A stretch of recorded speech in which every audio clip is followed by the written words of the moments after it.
Hoş geldiniz. Şerefler verdiniz.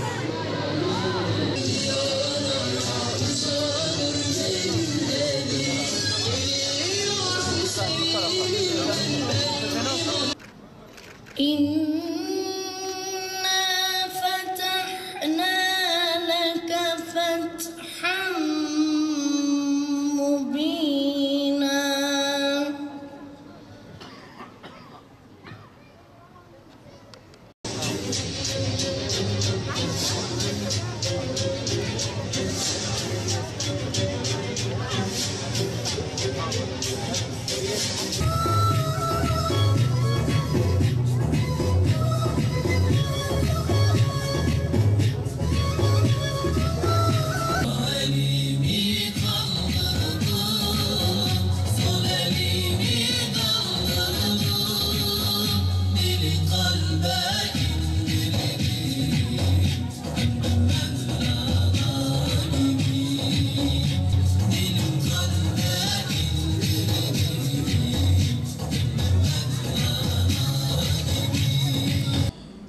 Sözlerin başında bugünlerde hepimizin kalbimizdeki yarayı deşen Kudüs'ümüzün, Mescid-i Aksa'mızın gerçek anlamda özgürlüğüne kavuşmasını Yüce Rabbimden niyaz ediyorum.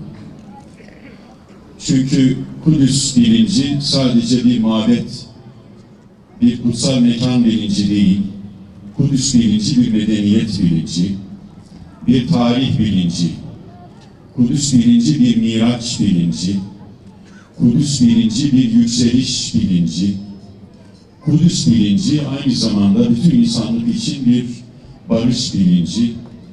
Kudüs Harameynsiz Kudüs olmaz.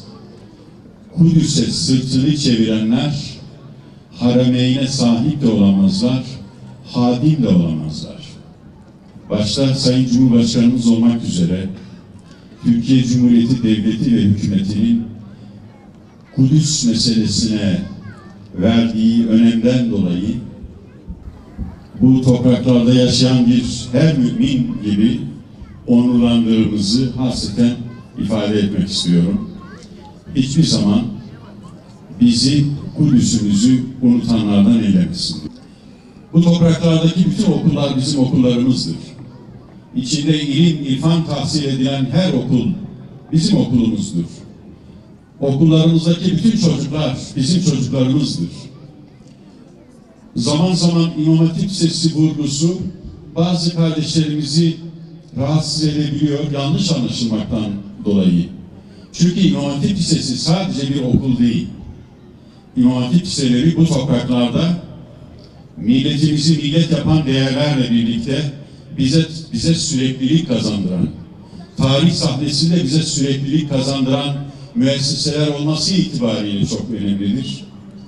İmam Hatip Liseleri aynı zamanda bütün dünyaya, acılar içerisinde kıvranan coğrafyamıza örnek ve model olmasından dolayı Allah'ın kitabı ile kainatın kitabını Allah'ın kainata yazdığı ayetlerle kitapla gönderdiği ayetleri birleştiren müesseseler olması itibariyle çok önemli. Türkiye'mizde şu anda Allah'a hamdolsun 3162 İmam Hatip Ortaokulu var. Bu okullarımızda toplamda 708.000 öğrencimiz var. 1482 İmam Hatip Lisemiz var. Bu okullarımızda da 630.000 lise öğrencimiz var. Hayırlı vesileyle.